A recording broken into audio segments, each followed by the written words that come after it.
Olá, amigos e amigas, sou Ernesto Puglianeto e hoje vou tratar com vocês mais um pouquinho sobre resiliência, que é a segunda subdivisão da flexibilidade. No último programa, vimos as definições de resiliência, usando para isso o livro de Eduardo Carmelo. Hoje começo com uma pergunta. Você já viu uma carpa, um peixe chamado carpa? Que tamanho ela tinha? Provavelmente tinha o tamanho compatível com o aquário, o tanque ou o lago em que ela se encontrava. Carmelo usa esse exemplo da carpa para demonstrar a flexibilidade necessária para viver, de acordo com as dimensões que são disponibilizadas a ela. Essa atitude não pode ser confundida com acomodação. Este é o grande problema de muitas pessoas, esperar as coisas acontecerem para depois fazer algo a respeito. Carmelo então insiste, se você é um peixe e é muito grande para o local em que está vivendo, deve buscar algo maior, o mar, mesmo que isso traga desafios e desconfortos. Ou seja, saia da sua zona de conforto. Para Carmelo, existem 4 níveis de resiliência. No nível 1, é uma capacidade de se recuperar de traumas e adversidades. No nível 2, a capacidade de se tornar mais flexível, fluido, leve, consistente e econômico. No nível 3, a capacidade de crescer e se fortalecer, mesmo em ambientes de mudanças. E o nível 4, que é a capacidade de antecipar acontecimentos, produzir congruência e transformar a realidade. A isso o autor denomina resiliência estratégica. É esse último nível que produz mais evoluções quando se deseja mudar. Nos próximos programas falaremos um pouco mais sobre resiliência. Acompanhe aqui e nas mídias sociais que aparecem no vídeo e aproveite para mandar suas dúvidas e sugestões. Conto com a sua participação e até a próxima!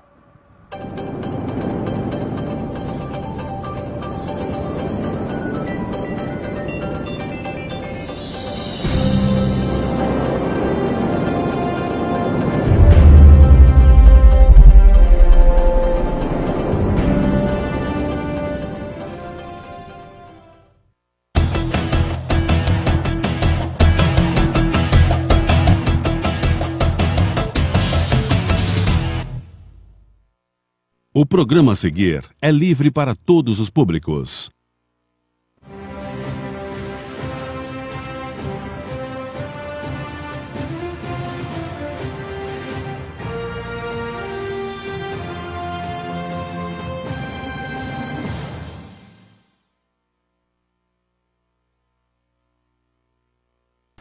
Muito boa tarde, senhoras e senhores. Entrando no ar, o Defenda PM, programa da Associação dos Oficiais Militares do Estado de São Paulo em defesa da Polícia Militar.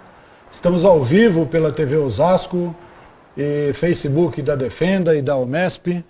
Comigo aqui o Coronel Ernesto Puglianeto, secretário executivo da Defenda. Daqui a pouco nós vamos entrevistar a jurista Janaína Pascoal. Sejam bem-vindos.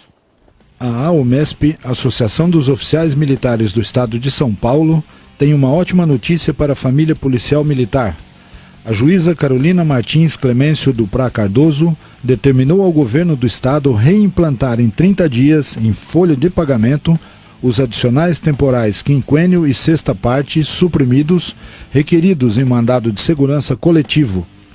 O benefício é extensivo a todos os associados, inclusive os que se associarem agora, conforme decisão do Supremo Tribunal Federal.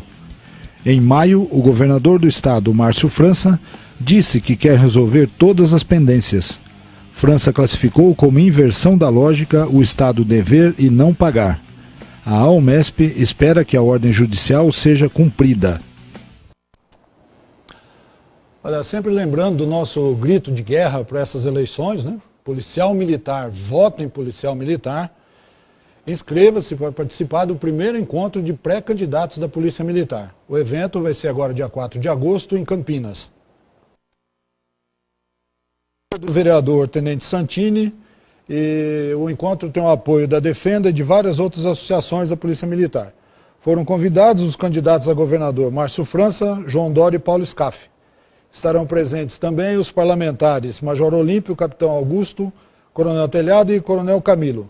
Inscrições pelo e-mail encontrocampinas2018@gmail.com E também pelo WhatsApp, o código é 19, o número 989166232. Essa semana, anteontem, o presidente da Defenda, Coronel Elias Miller da Silva, foi entrevistado no programa Bastidores do Poder, da Rádio Bandeirantes. Ouça um trecho. Você está ouvindo Bastidores do Poder, na Rádio Bandeirantes. Tudo bem, se o país quer ter a polícia militar investigando os crimes que seus policiais eventualmente cometem, é lícito e isso faz parte de uma demanda política. Agora, baixar uma portaria que contraria uma decisão do TJ não é um pouco além da conta?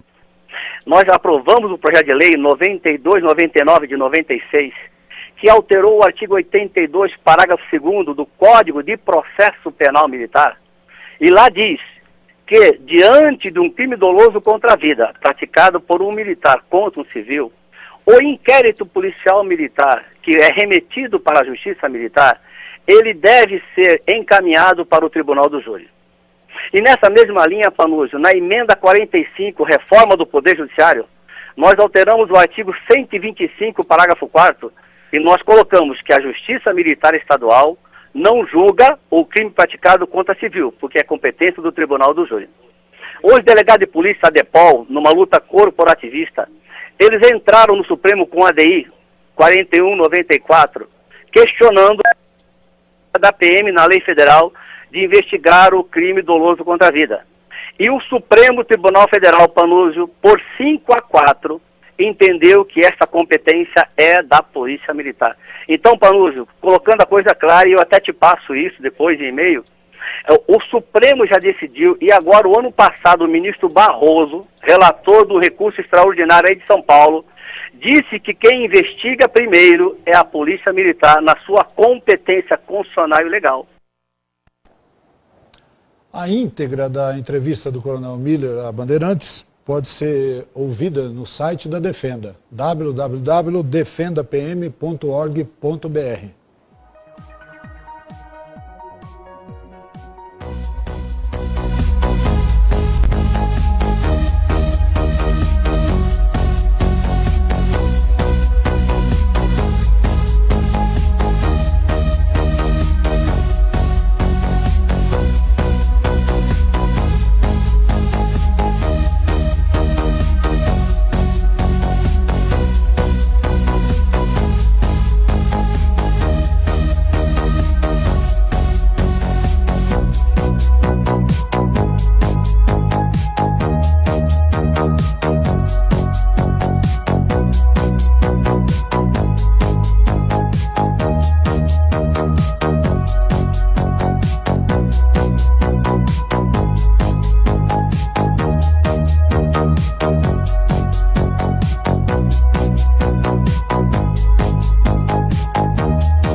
Nós estamos recebendo aqui hoje, com muito prazer, a professora da Universidade de São Paulo, jurista Janaína Pascoal, que dispensa maiores apresentações.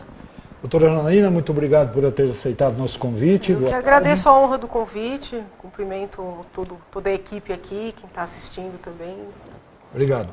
Coronel Ernesto, boa tarde. A primeira pergunta, por favor. Boa tarde, Silvio. Boa tarde, doutora. Boa tarde a todos que nos assistem. Hoje, a nossa audiência está cada vez aumentando aqui no nosso Facebook, estamos acompanhando aqui. Caminha suas perguntas para a doutora Janaína. E eu gostaria de começar com uma fala que a senhora teve recentemente no encontro da FENEM, lá em Brasília, quando se posicionou de uma forma bastante coerente a respeito da desmilitarização da Polícia Militar. Isso foi levado, esse assunto foi trazido aquele local, e a senhora se colocou de uma forma muito clara. Eu gostaria que a senhora falasse um pouco sobre isso. Qual é o seu entendimento sobre essa panaceia que se coloca hoje de melhora da segurança pública através da desmilitarização? Então, coronel, na verdade ali eu não tinha nem planejado falar nada, eu nem sabia que eu teria direito à fala.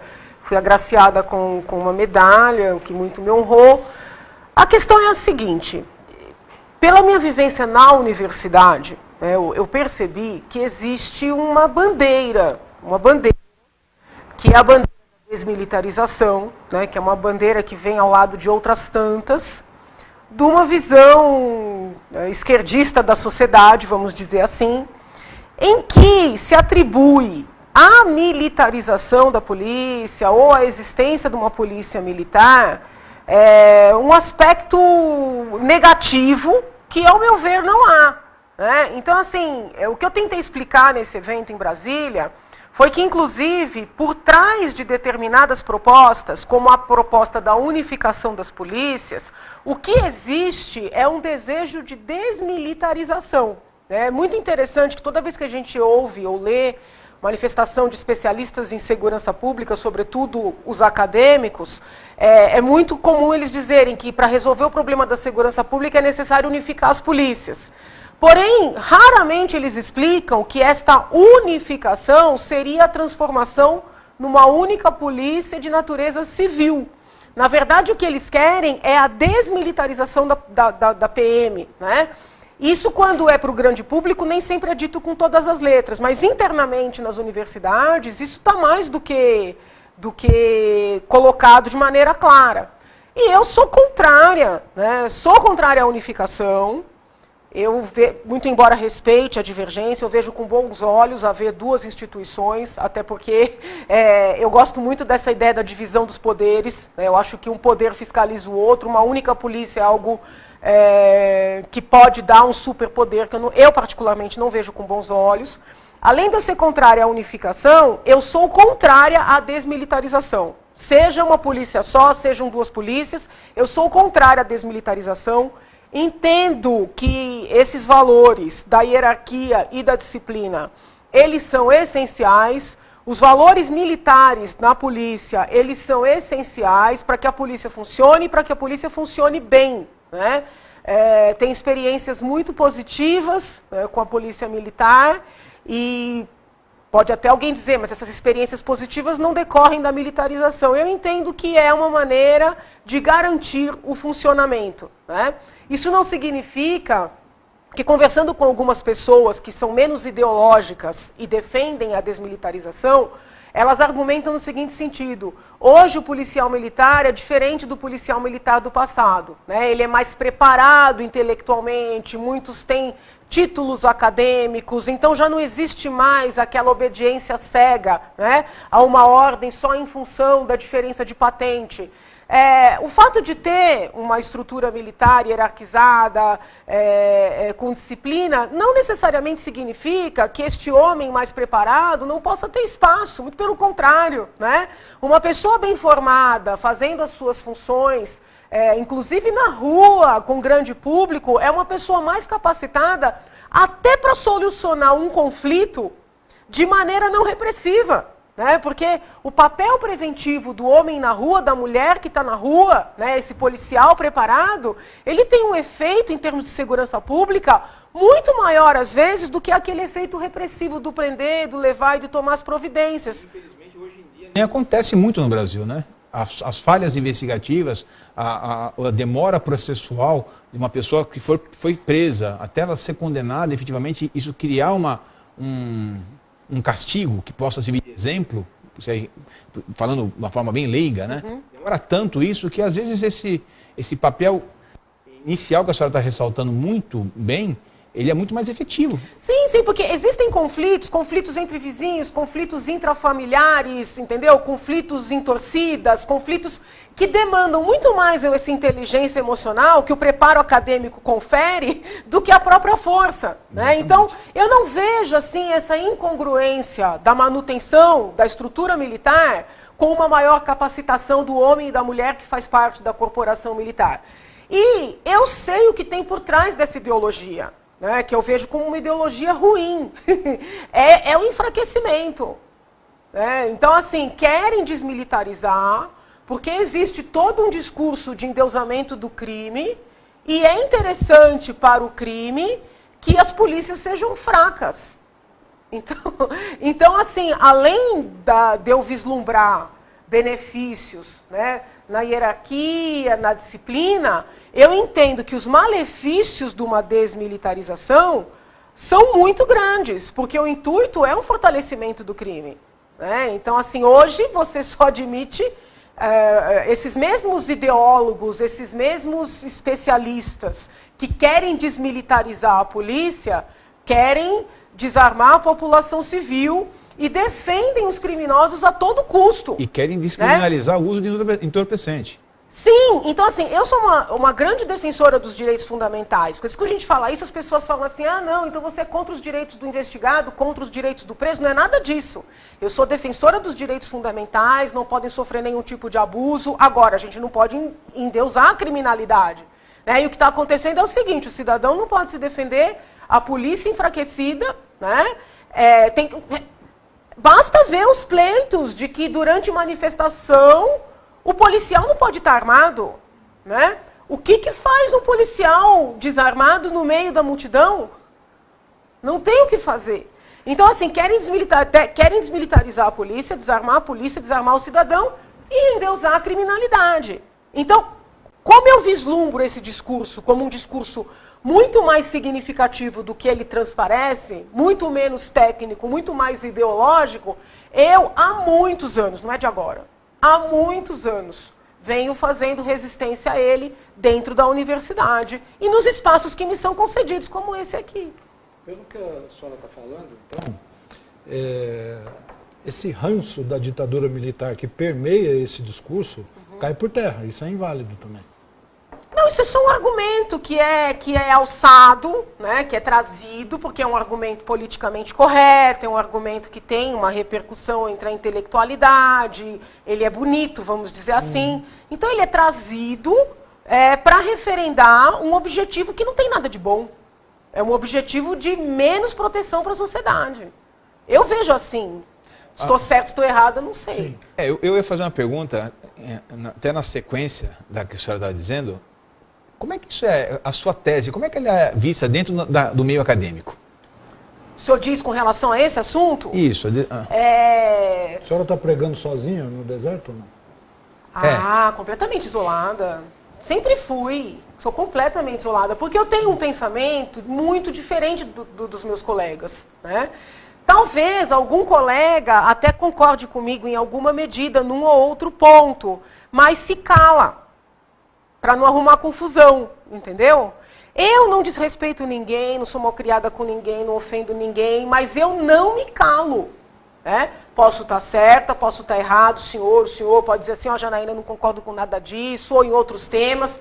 Normal, isso faz parte da democracia. Agora, abaixar minha cabeça e deixar eles tomarem conta, não vou. Se fosse outro, ou se calava ou saía, porque não é fácil você ser tão divergente, né, num ambiente que é cheio de lutas de poder, entendeu? Cheio de hierarquia também, porque o ambiente... Outro dia eu fiz um comentário, não me lembro em que seara, onde é que foi, se foi para algum jornalista, não me lembro, mas que a universidade é mais hierarquizada e mais opressiva do que qualquer corporação militar. Porque se você não se submete, eles querem te tirar a todo preço, entendeu? Eles querem te tirar. Então, assim, sou uma visão muito isolada. Se estou correta, se estou errada, não sei, mas completamente isolada. Como que vamos resolver criminalidade, violência, sem polícia, ou no modelo de polícia que seus colegas defendem? Qual é o argumento deles? Então, eu montei lá na faculdade a disciplina Segurança Pública e Direitos Fundamentais, né, tanto na graduação como na pós-graduação, justamente com o objetivo de mostrar que não existe um contraponto entre segurança pública e direitos fundamentais. Porque se a gente não garante um mínimo de segurança pública, ninguém usufrui os direitos fundamentais de integridade física, de vida, de dignidade sexual, né? Por outro lado, se a gente exerce segurança pública sem respeitar os direitos fundamentais, a gente está admitindo a prática de crime pelo Estado. Então tem que haver esse entrelaçar. E em alguns dos semestres que eu ministrei esse curso, eu dividi aulas com outros colegas. E havia colegas muito radicais, né? E eu lembro que ele dava uma aula, eu dava outra, e aí às vezes eu deixava pergunta para os alunos fazerem para o professor. E ele sabia, depois ele me mandava os e-mails também. E uma das perguntas era o seguinte, olha, se um filho seu é violentado, se você sofre uma violência sexual, né, na medida em que você não reconhece nenhuma legitimidade aos órgãos de repressão, nem a justiça criminal, nem as polícias, o que você faz? E a resposta do colega foi, manda matar. Eu falei, não, peraí. Então, assim, é o Estado sem lei, né? Eu falei, não dá para você pregar que nenhuma instituição repressiva, né, tem valor, tem importância, e quando alguém te pergunta, e se o crime acontecer com você, o que você faz? Você resolve de outra forma?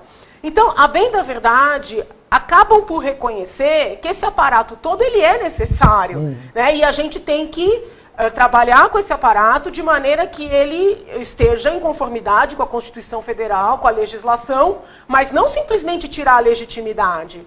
Porque o estudante que entra na universidade hoje começa a assistir às aulas, sobretudo na minha área, né, que é a área penal, processual penal, ele tem a sensação que é melhor acabar com a polícia, que é melhor acabar com a justiça criminal, fechar o Ministério Público, porque só cometem arbitrariedade. E isso não é real, né? Não significa que não haja divergências com algumas decisões, com algumas orientações, mas aí a menosprezar tudo isso é voltar para o Estado, né, de selvageria, entendeu?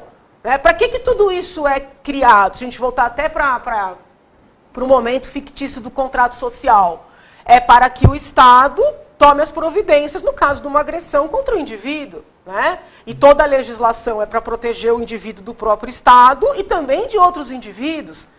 Se você abrir mão de tudo isso, você volta para o tudo ou nada. E, de certa forma, a resposta que o colega me deu, quando ele desacreditou tudo que eu disse em sala de aula, só referendou que eu estava certa. Né? Então, assim, eles não estão muito preocupados. É muito intrigante. Né? Então, assim, eu sempre falo em sala de aula, direito fundamental é do investigado, do processado, do preso, do policial, da vítima, do pai da vítima, do pai, da mãe do policial, é de todo ser humano. O que parece é que esses colegas fazem um recorte.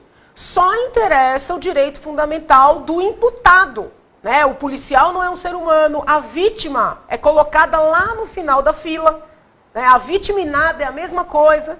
Né? Muitas vezes, quando a vítima exige punição, o sujeito ainda olha a vítima como uma pessoa egoísta, vingativa, que não compreende que o outro é uma vítima da sociedade. Então, assim, eu cansei disso, entendeu? Eu cansei de uma maneira e eu percebi que era um dever cívico mesmo, mostrar para os meus alunos, ainda que eles não concordem comigo, e a maioria eu sinto que não concorda, mas mostrar para os meus alunos que esse maniqueísmo é o contrário do que seria o sentimento do que é justo, entendeu? É uma visão muito distorcida que passam dentro das universidades para os futuros, isso que assusta, porque são os futuros juízes, os futuros delegados, os futuros oficiais, os futuros desembargadores, os futuros membros do Ministério Público. O que nos aguarda? Já saem doutrinados. Né? Saem doutrinados. Uma questão um pouco mais prática, eu vi a senhora falando da não unificação, o contrário da unificação. Mas existem possibilidades de se prestar um melhor serviço à população. Hoje a população brasileira, ao contrário de todas as outras populações mundiais, ela se depara com um fato totalmente diferente. Aqui nós temos duas polícias, uma ostensiva e outra investigativa. E ela é punida. Eu uso muito esse termo aqui, já falamos várias vezes, o nosso telespectador sabe disso. Ela é punida duas vezes. Hoje, uma pessoa que é roubada, é vítima de um crime, ela é punida duas vezes. Ela é punida a primeira vez pelo fato em si, né, porque nós não conseguimos evitar que o crime tenha acontecido. E ela é punida, de novo, quando ela recorre à justiça através do registro de uma ocorrência. Então, se ela quiser efetivamente ter um reparo judicial disso, ver o criminoso que realizou aquele fato, que ele seja punido, que seja investigado, ela vai ser punida. É por isso que a maior parte das pessoas não faz boletim de ocorrência. Deixa para lá o roubo de pequena monta, deixa para lá o furto, porque ela sabe que não vai acontecer nada. E ela vai perder tempo. Hoje, um policial militar chega para atender a ocorrência, porque a polícia responde rápido, ele faz um registro, que é um boletim de ocorrência, e em seguida pega essa pessoa e leva para uma delegacia onde ela fica mais 4, 5, 6, 8 horas.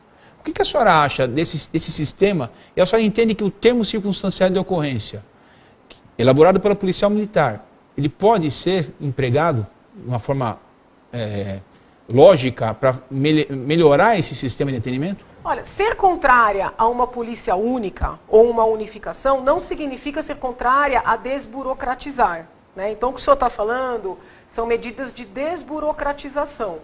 Talvez, num primeiro momento, quando isso foi falado no início dos anos 2000, foi recebido, inclusive pela Polícia Civil, como, vamos dizer, uma perda de espaço, né? Eu acho que, com o passar do tempo, pelo menos eu tenho conversado com alguns delegados, principalmente os mais jovens, e eles já não têm uma visão como era a visão do início dos anos 2000. Então, talvez, se nós pudéssemos pegar esse universo aí das infrações de menor potencial ofensivo, e quando a situação ocorre, né, durante é chamado um policial militar, é feita a ocorrência já enviada para o fórum, nós conseguíssemos, né, poupar as partes, né, desse tempo todo que o senhor está detalhando, tirar, vamos dizer assim, uma etapa, né, porque isso já vai direto para o fórum, e, de certa forma, o promotor e o juiz, eventualmente, já poderiam fazer peneirar, vamos dizer assim, essas situações, determinando o arquivamento do que fosse para arquivar e assim por diante.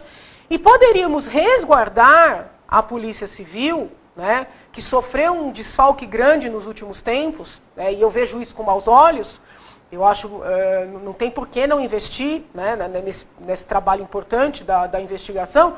Poderia se circunscrever às investigações das infrações mais graves, mais significativas, né? Até para aprimorar o esclarecimento de crimes, o preparo do inquérito para que ele chegue mais substancioso para a esfera judicial, né? Solicitando as perícias que são necessárias. Eu vejo como uma necessidade para o Brasil inteiro um fortalecimento da parte pericial, porque São Paulo tem uma estrutura diferente, né, dos outros estados. São Paulo tem uma polícia técnico-científica separada. Mas que também está sucateada. Eu nem vou entrar no mérito dessa estrutura, se ela é boa ou se ela é ruim. O que eu acho é o seguinte, pelo menos pelo que eu tenho lido a respeito, é que se você for visitar os IMLs e os ICs que tem Brasil afora, fica difícil acreditar que a investigação vai ser bem feita, né? Às vezes você tem imagens de IML com líquido corporal lá dos cadáveres escorrendo para a calçada, entendeu? Como é que fica a prova nisso? Como é que você faz uma perícia num corpo nesse estado, né? A segurança da prova, entendeu? Então, eventualmente, se a gente conseguir desburocratizar aquilo que é possível, sem desprestigiar direitos individuais e assim por diante, vamos investir material humano e material mesmo, em situações que são mais necessárias, né? Como essa parte investigativa, a parte das perícias, dos laudos, né? Que hoje ficam em segundo plano. Mas isso está tão claro, né? É cristalino, né? A senhora explicou com uma habilidade matemática. Obrigada. Mas a gente só não tem isso hoje porque o secretário da Segurança Pública não revoga uma norma que ele mesmo fez e autoriza a lavratura do TCU. Eu não tenho como entrar no mérito se a culpa é de A ou se a culpa é de B. Eu acho que se criou uma mentalidade no Brasil muito ruim em termos de segurança pública. Tá? Então, assim, eu não vou entrar no mérito se é o político do partido A, do partido B, mas é muito comum o homem e a mulher que está no poder dizer o seguinte: segurança pública não é problema de polícia. Veja, tudo bem, tem a educação, tem a saúde, tem o saneamento básico, tem tudo isso. Mas quando se fala que não é problema de polícia e a academia dá respaldo para esse discurso, ninguém investe na polícia. Exato. Então, assim, a academia constrói esse discurso bonito de que é um problema social, não é problema de polícia, ninguém gasta com colete, né? Ninguém gasta com contratação, com treinamento, com arma. Né? Uma valorização salarial necessária para que o policial desempenhe bem o seu papel, porque o policial também é ser humano, ele come, bebe, paga conta, E hoje ele não tem condições de comer bem, viver bem e pagar suas contas bem. Tanto que o próprio governo estabelece uma série de outros fatores, outras possibilidades de receber a mais, através de atividade delegada, a jornada especial, a DGEM, que são paliativos. Mas investir no salário digno também não acontece. Esse investimento também não acontece. Essa parte que o senhor falou, assim, dessa coisa dos benefícios, eu não sei dizer, não tenho conhecimento. O que eu sei é o seguinte, falta colete, entendeu? Compra-se arma ruim. Acabou o tempo? Oh, meu Deus, não deu para eu falar nada. Que pena. Eu vou fazer para a senhora uma pergunta totalmente fora de segurança pública. O episódio de domingo passado, solta o Lula, prende o Lula, Sim. solta o Lula, prende o Lula, mostra o que pra gente? Que o nosso judiciário tá um caos? Eu acho injusto nós pegarmos a ação de um desembargador e falarmos mal do judiciário inteiro. Que às vezes a polícia sofre isso, né? Exatamente. Às vezes um policial comete um crime e aí a polícia inteira responde por isso. Eu, como professora de direito penal, eu defendo a individualização dos comportamentos. Né? O direito penal de quem fez aquele ato. Somente o desembargador e as pessoas que eventualmente estavam combinadas com ele é que podem responder por este ato.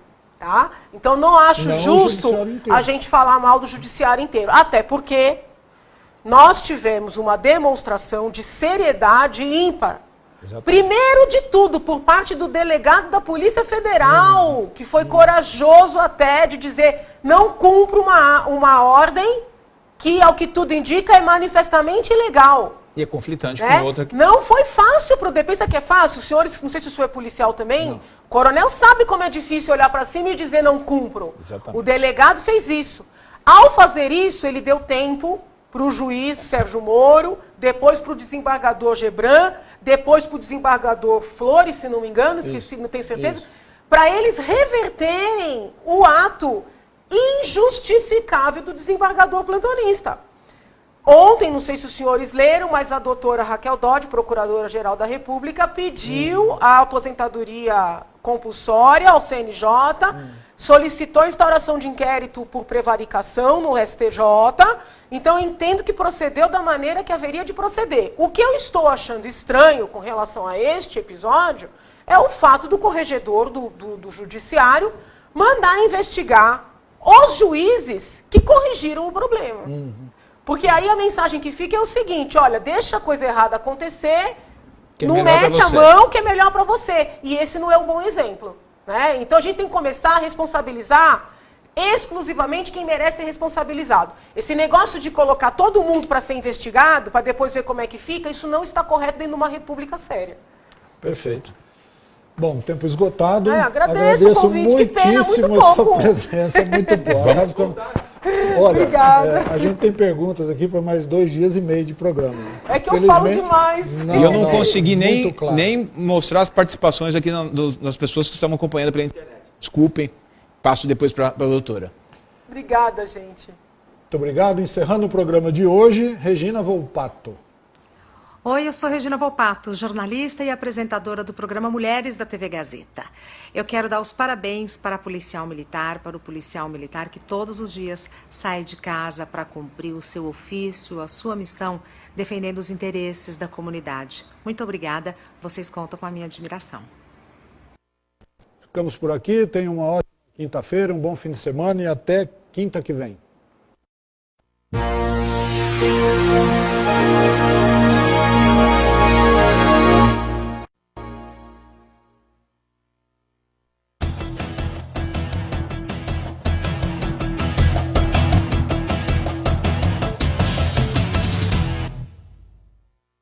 O programa a seguir é livre para todos os públicos.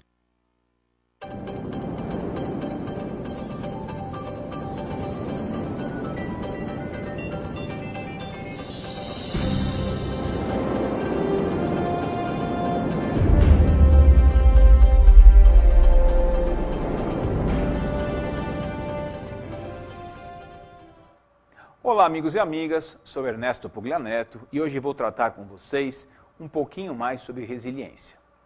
Ainda usando Eduardo Carmelo como guia desse nosso caminho pela resiliência, entendo ser interessante identificar as fases que decorrem de uma mudança.